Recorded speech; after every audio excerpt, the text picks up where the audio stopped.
there people born to kill? Is this teenage boy one of them after admitting to killing his father, getting away with it, and then killing his mother a year later? But with the alleged captivity, the alarming texts, and the consistent threats with zero punishment, is there more to this story? Detectives believe that this 17-year-old is a true psychopath.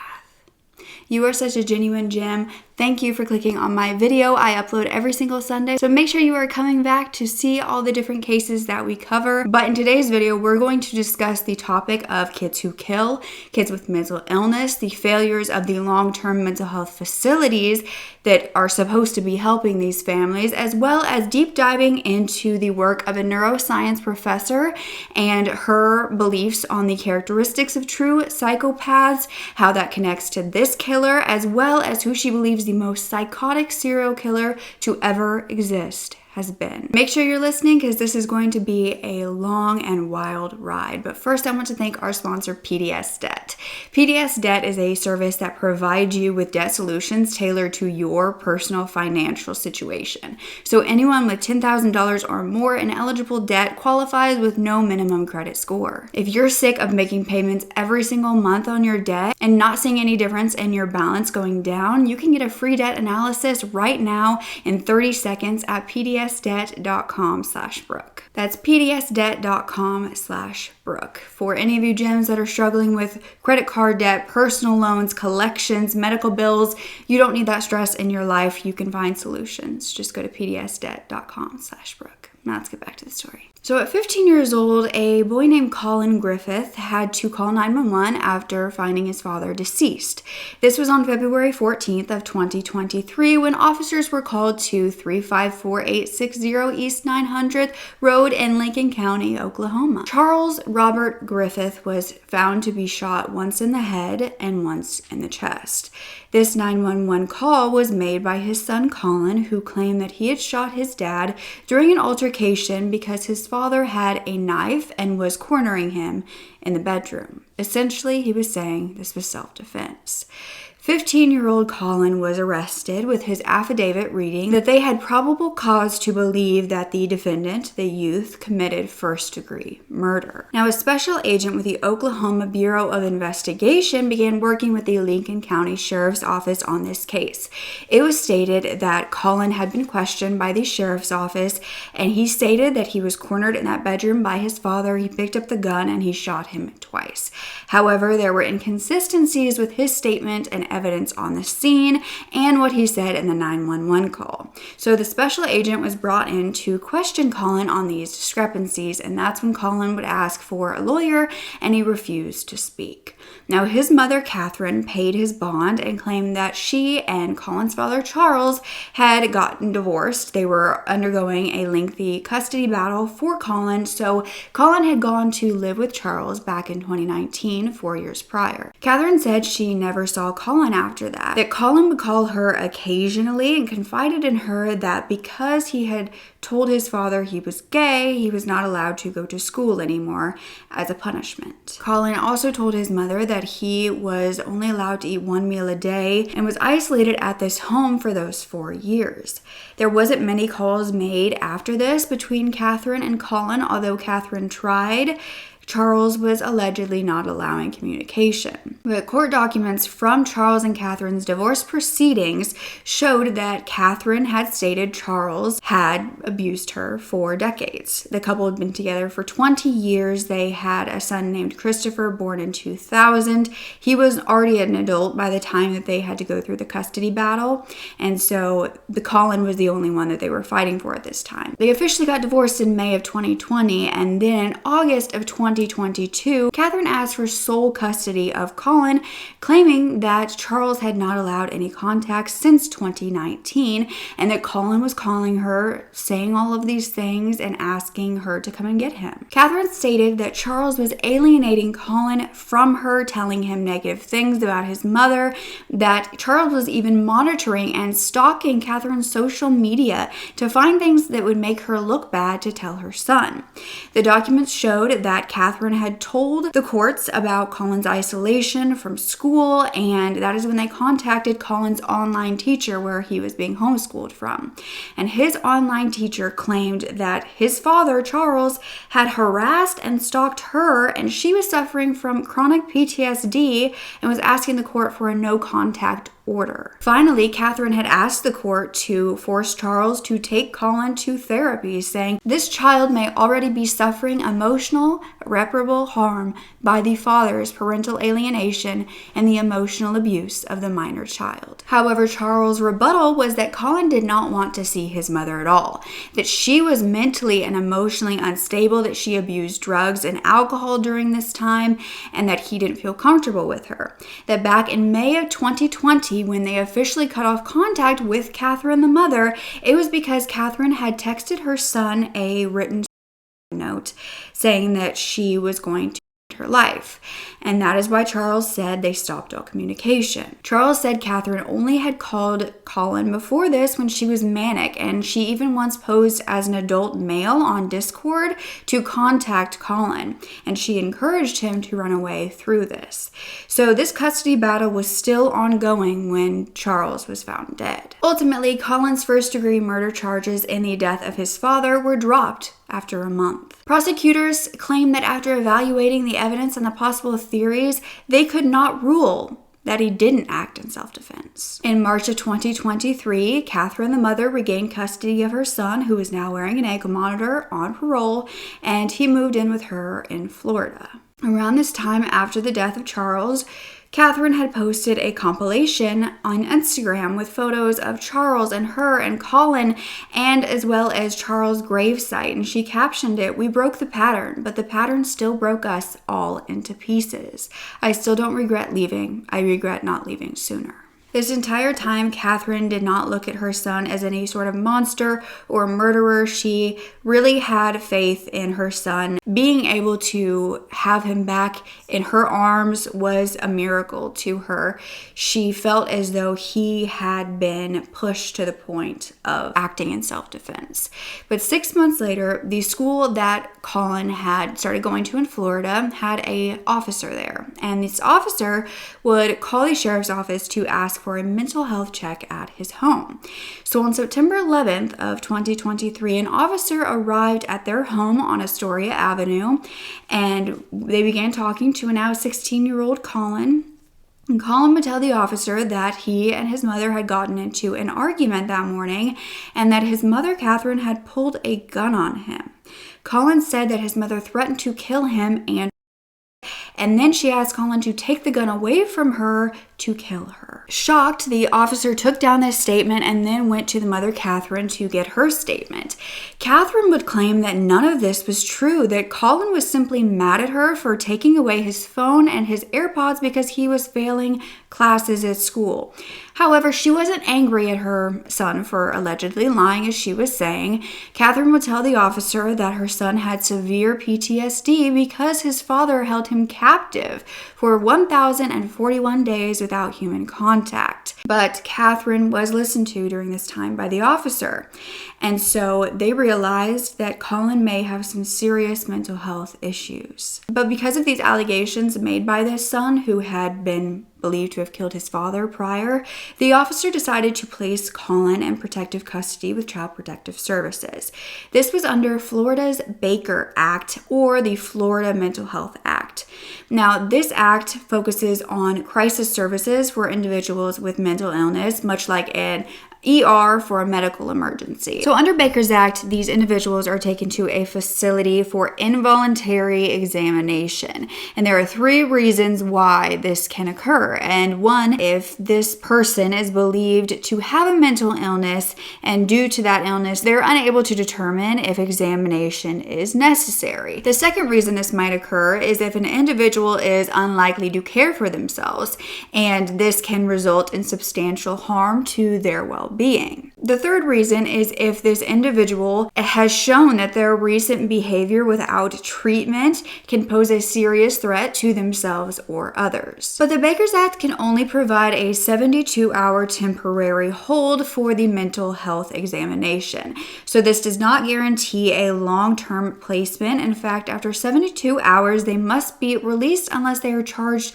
with a crime or if there's a petition for involuntary placement that has been filed by the staff at this treatment center with the circuit court by a facility administrator. Basically, if they believe after this examination that this individual really needs further examination and care, they can file to do so. But this individual should not be released without documentation approval of a psychiatrist and a licensed psychologist as well.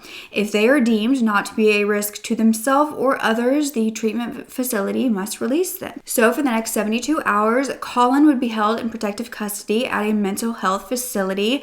And meanwhile, a juvenile intervention detective went to speak with his mother, Catherine. Catherine was contacting different mental health facilities across the state. It would actually take Collin for a long period of time due to believing that he needed that extra help. She confided in the detective that the staff at the 72-hour hold that he was at informed her that Collin had been making threats, saying that he was going to kill him or his mother if he was sent home. Catherine also told this detective that the entire time Collin had lived with her, he was seeing a therapist. However, this didn't seem to be doing much good because he had threatened this therapist to kill her if she had diagnosed him with anything. Now, this terrified therapist did end up diagnosing him with PTSD and personality disorder. So instead of a 72-hour permitted hold of 3 days, Collin was actually held for another 5 because the staff believed he was dangerous enough to hold him longer. So 8 days after he was removed from his mother's home, he was released.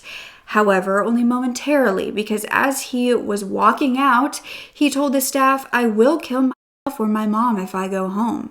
Throw them out of the car, shoot or stab them. I've done it before to my dad. I know I can do it again." The staff thankfully kept him in the facility longer, hoping that he would get the help that he needed the longer he was there. However, again, this was not a long-term facility, so Catherine was searching all over the state for one in Florida with availability. Because if you were not familiar with long-term mental health facilities, I'm going to give you a little rundown. Really know the ins and outs, the failures, the good that these facilities do. So I want to dive into that for a moment and really explain. You see, these long-term facilities, especially in certain states, are often filled to capacity with patients. So you must wait for a bed to open up in order to get the child help that they need. Once you get your child into these mental health facilities, insurance will sometimes pay for this stay. However, they will only pay for a certain period of time, and after that certain period of time, they will tell the facility that this person needs to be released, regardless of knowing whether they are healed, helped, or in any way better. So often these children who are in need of severe treatment and inpatient care are removed due to this insurance or because of failing to continue these outrageous payments. And this is regardless of if this child has proven that they are ready to go home or proven that they are no longer a danger to themselves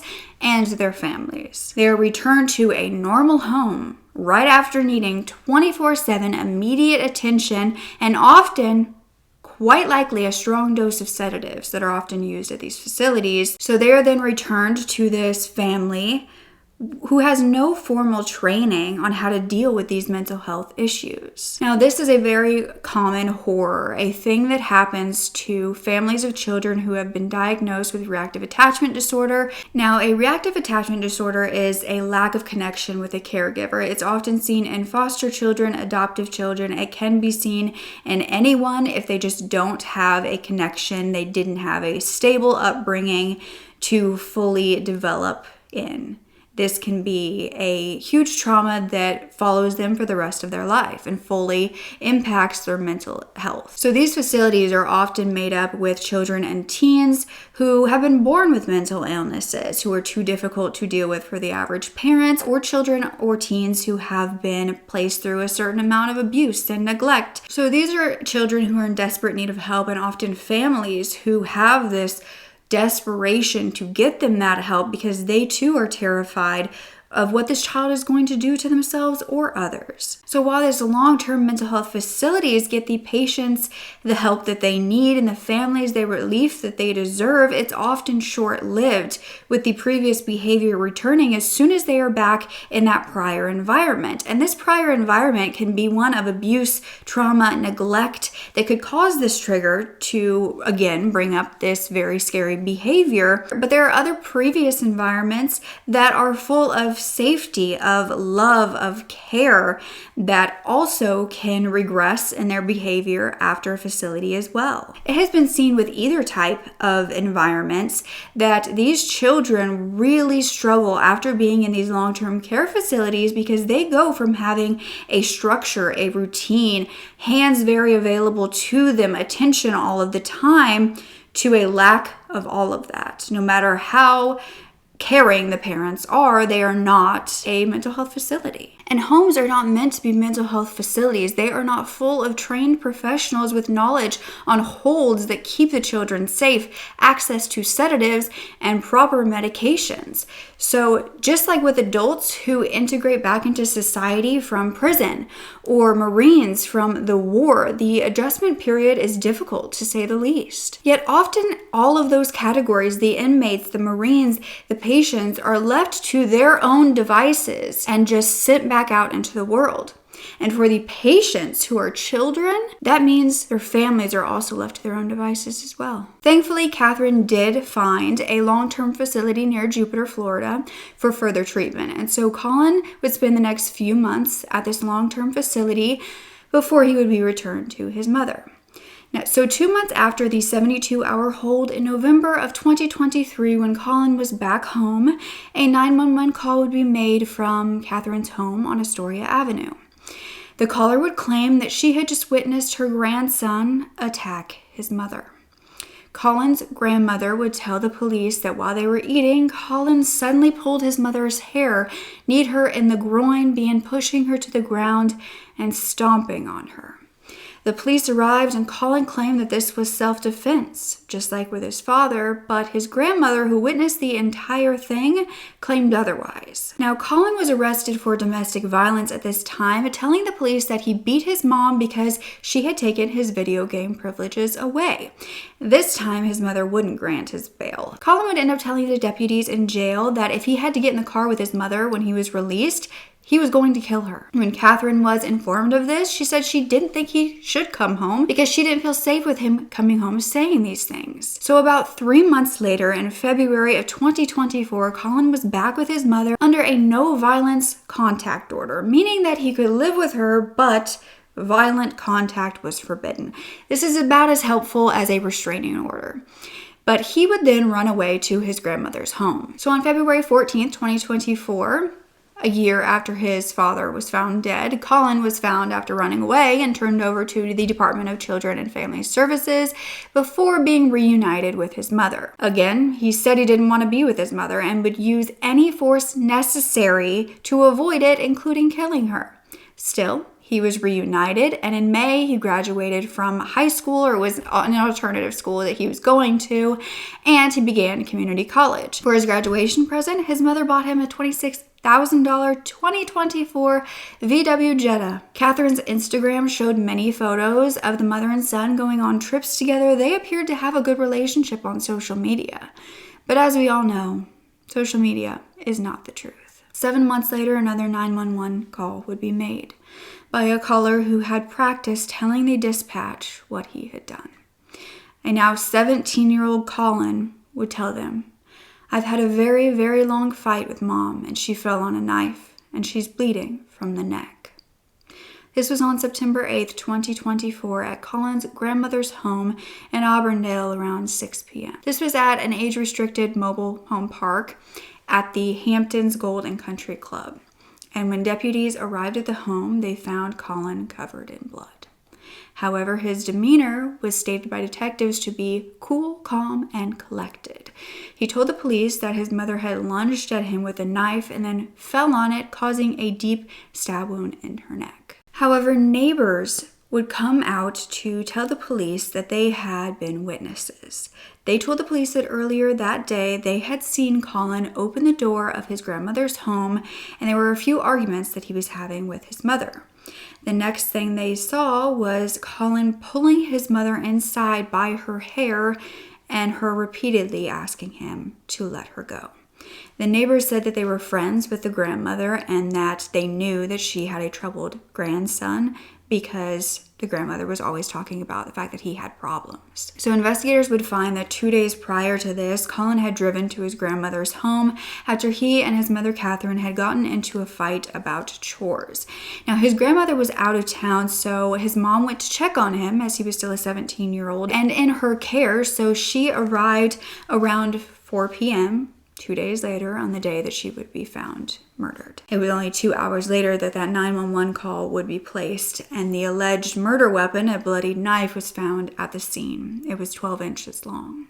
So the Polk County Sheriff's Office was then asking the state attorney's office to charge him as an adult. Texts were then found between Catherine and one of her friends a few days prior to her murder.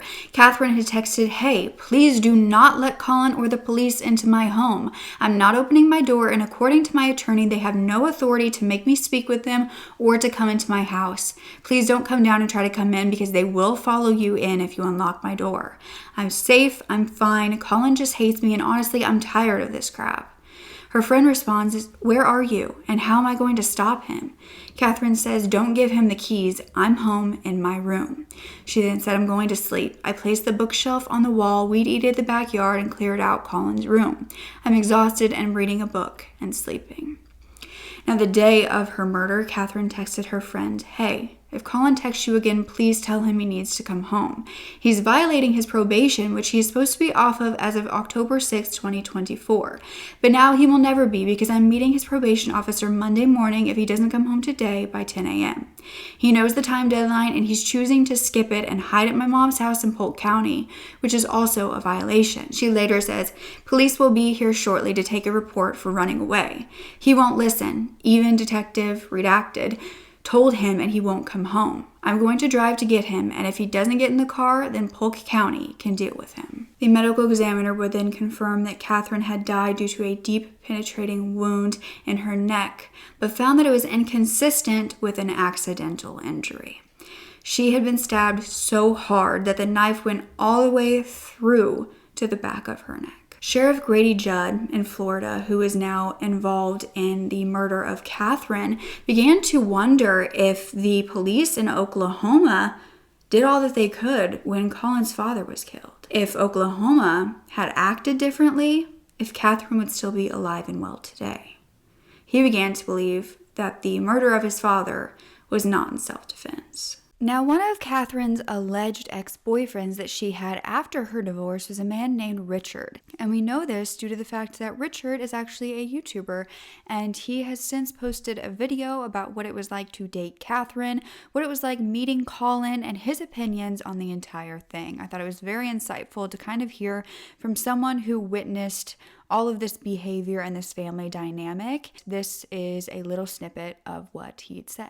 My name is Richard, and this is going to be very different from my normal videos. I am coming to you now as a reporter that has gotten much too close to a story. Now, some of you may have heard of Collin Griffith. He murdered his mother on Sunday. I got a text on Monday night, almost about, I would say 24 hours after the murder happened, from a mutual friend that knew both myself and Catherine. We were dating on and off for a while. So I'm going to tell you the story as I see it. I will tell you how I met Catherine. I actually met her on a cruise ship, of all places. Essentially a single mother that had lost possession of her kid. Even after Catherine divorced her husband, she kept her last name. The reason she kept her last name, she said, was that she had a lot of professional certifications and things like that, and getting diplomas and professional certifications and everything like that changed. We were together on and off. I live in South Florida. She lived in Southwest Florida. It's about 2.5 hours driving distance between the two of us. We went on a cruise or two together. I was told by Catherine that he was living in substandard conditions. I hate to say think Harry Potter, but think Harry Potter. He didn't have a bed, he had a cot, and was literally just trained in how to defend himself and how to shoot by his father. And I met with Collin at least 3 or 4 times. Now, Collin was a peculiar one, but if you watch this channel, you'll go, Richard's a peculiar one too. So, you know, when it comes down to it, I didn't really find him that weird. I sat at the kitchen table and helped him with homework. Spent some time with Collin at Disney, with Collin and his mom at Disney, spent some time with Collin and his mom at home, and I did get to spend some time with Collin and just myself and him, probably about an hour at Walmart when I charged my EV in Port Charlotte, Florida, and that's where the picture comes from. Collin said a lot of things about his conditions that he had back when he was staying with his dad, and I truly believe that that conditioning conditioned him and turned him into, as Sheriff Grady calls it, I'm not calling him this, as Sheriff Grady calls it, turned him into a psychopath. Most of the timelines are correct. Trust me, I have the text messages to back it up. Kid tried to stab me in the neck with a pencil today. Things like that. I mean, they happened. And I mean, her son. She gave her son so many chances. I know a little bit more than I want to say in this video. I've had hours of conversations with Catherine about Collin, with Collin about Catherine, with Collin about his dad, with Catherine about her ex-husband. Collin said some things that make me now in retrospective really question in retrospective the nature of his self-defense with his dad. Now some of you are going, Rich, myself, why aren't you more sad or anything like that? I'll be honest with you. I have been processing this for about 6 months. Yes, I know I only found the full details of this 10 hours ago as of when I'm shooting the video. And it only happened 4 days ago. But I had assumed this end. One of Catherine's last social media posts, she wrote, "The last year has been a whirlwind of life events and memories. I am thankful that no matter what I encounter or experience, I have friends, family, and a community of people who are here to support me, even on the days when I have not been the best me. Thank you to everyone who has helped me see that life is an adventure worth living and fighting for every day.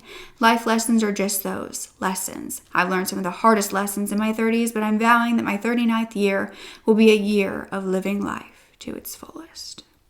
Instead, she was believed to have been killed by her own son. Now, Catherine's attorney, who is also one of her friends, named Eric Reyes, spoke about Collin to the public and was saying that he was very well spoken, very smart, but that you cannot pick up when he is being controlling and manipulative.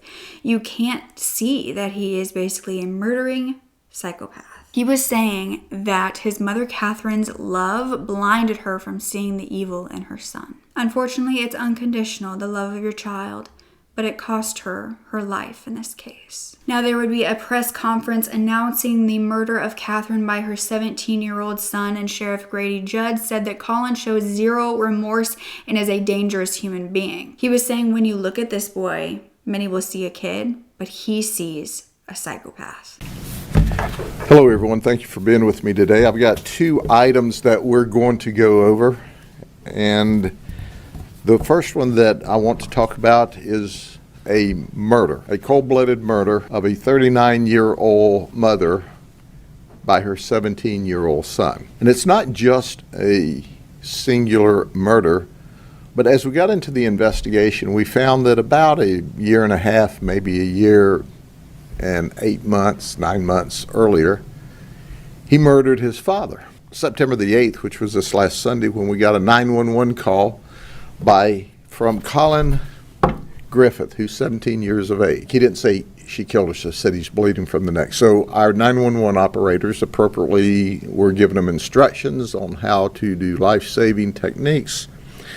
When the deputies arrived, he met the deputies outside, and he was calm, cool, collected, not upset, and he had blood on him. The medical examiner said it is not reasonable or plausible that she died the way that he said she did. Just didn't happen.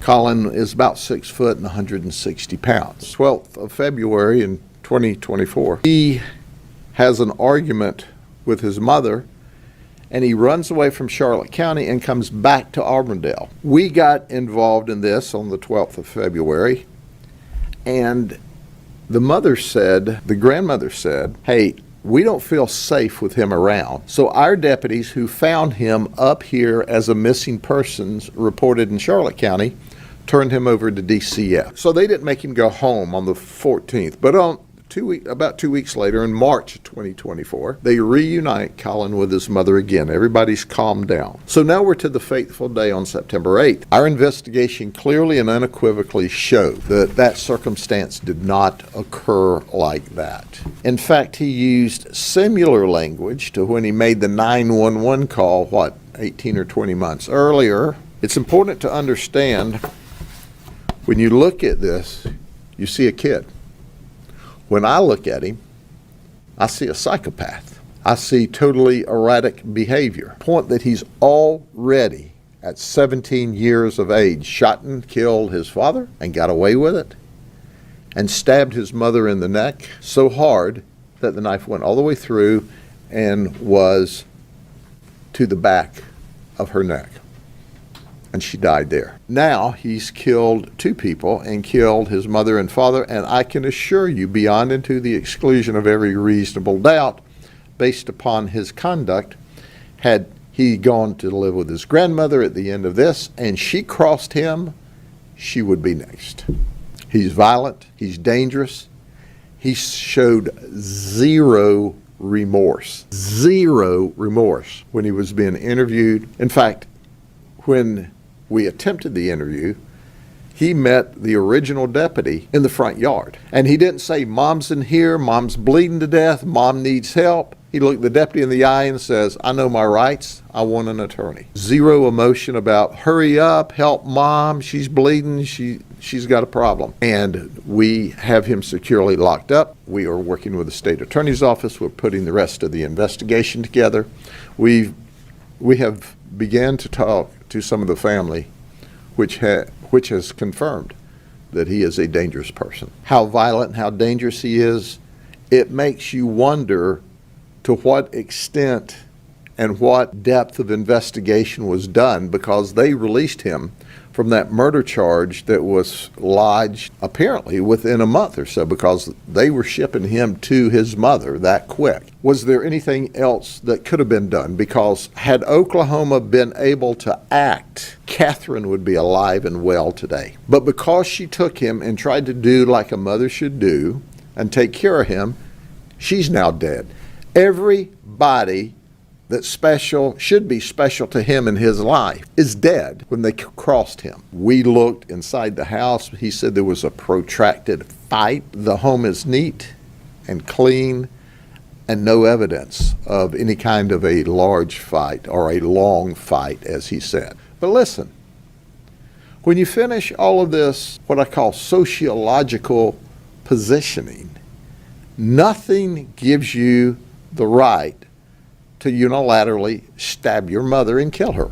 I'm not sure now that he didn't set his dad up to murder him. Now, as far as these psychopath claims, I dug a bit deeper researching the teachings of neuroscience professor Abigail Marsh. She's spoken about the 3 characteristics that most psychopaths display.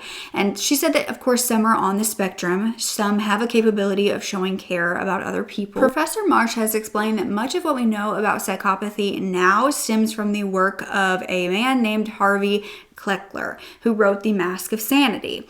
That Outwardly, they appear normal, but they are concealing profound deficits in emotion. Psychopathy is a neurodevelopmental disorder, and they are often showing that they are different from a very early age. She states that the 3 key traits are a mean and callous disposition and proactive aggression, a bold, socially dominant personality, they're fearless, not recognizing when other people are afraid or when they are afraid, and also this means that a polygraph does not work because it's based on fear. Number 3, they are disinhibited or impulsive people. Now, Professor Abigail Marsh has spoken about what she believes to be the most psychopathic criminal to exist thus far, and she says that this is the Green River Killer, or Gary Ridgway. The way he talked about his victims, that they did not matter, that no one would have guessed in his normal life what his secret life entailed, which is why he got away with it for 20 years and 48 victims from 1980 to 1990 in the Seattle, Tacoma, Washington area. So she dove a little bit into his background, and I think it's just very interesting to see the parallels and possibly what could have led Collin to this if he was born this way. So let's just dive a little bit into psychopathy and how psychopaths can often appear to the public. So Gary Ridgway was born in Salt Lake City, Utah in 1949. He was the middle child to Mary and Thomas Ridgway, and what is known about his childhood is that his mother was domineering, his parents often fought, he had a bedwetting problem, and at 13 years old, his mother would forcefully wash his private areas every single time he wet the bed. Gary was said to be dyslexic, and he was held back in high school about 2 years before he finally graduated. But his crimes were said to start very young. At 16 years old, he led a 6-year-old boy into the woods before stabbing him through the ribs to his liver. Thankfully, this little boy survived.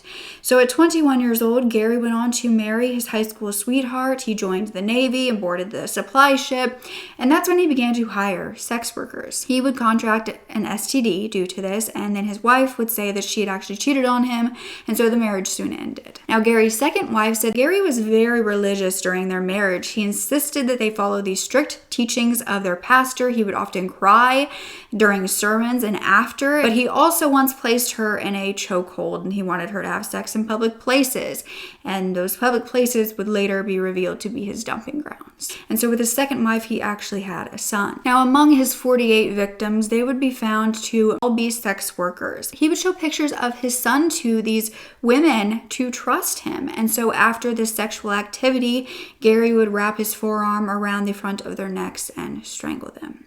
Their bodies were often left in clusters, sometimes posed and sometimes nude. And so after 5 bodies were found in this area, a task force was put together to catch the Green River Killer.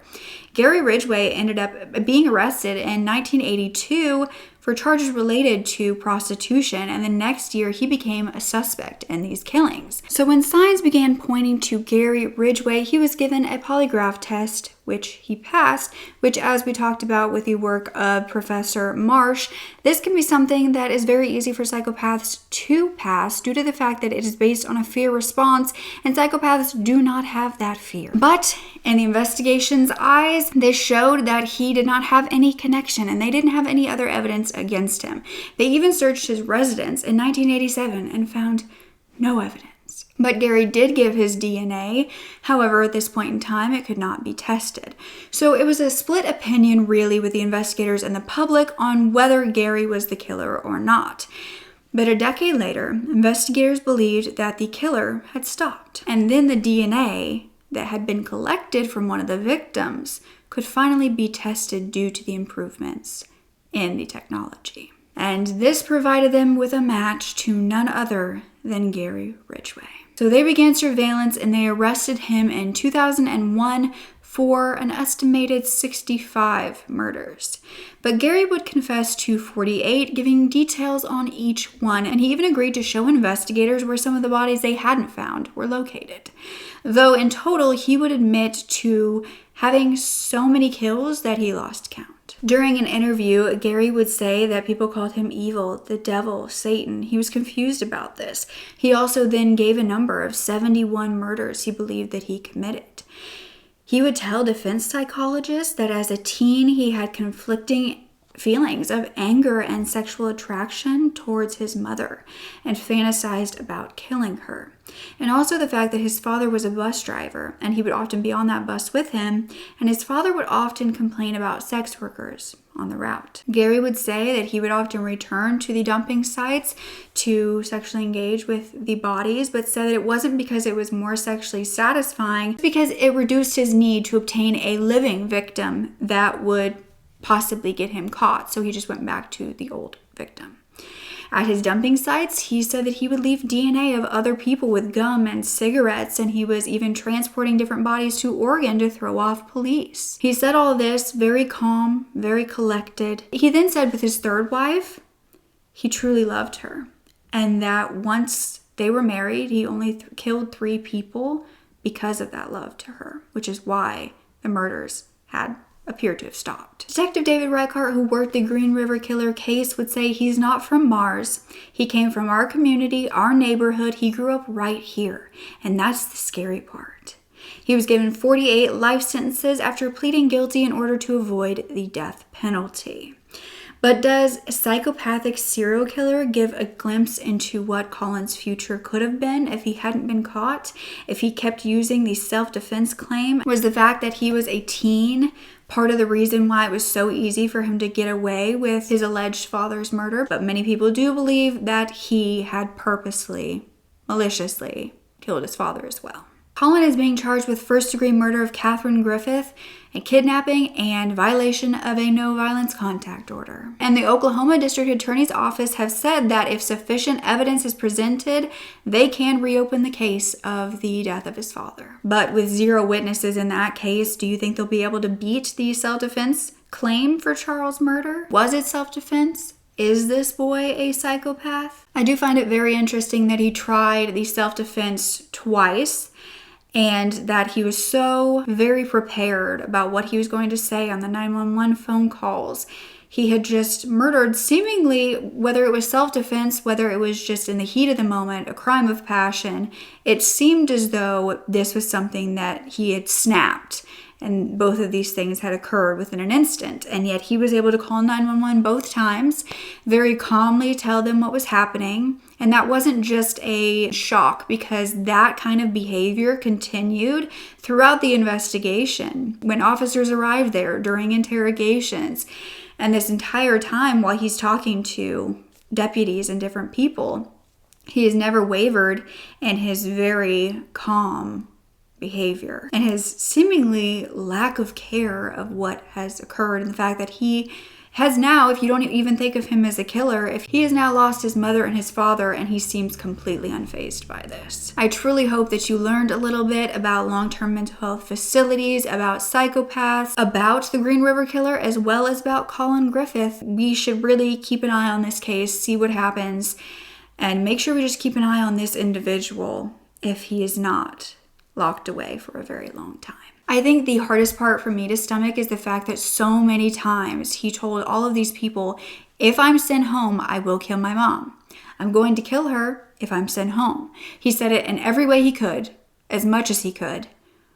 And yet still, they allowed him to be released. And sometimes, like I was saying, the mental health facilities don't have the option. They have to, due to insurance, due to payments, due to it being necessary after a certain period of time. That's something that needs to change and be looked into. Why should a family have to take back their child who does not want to be with them and is saying, I will kill them if you send them back?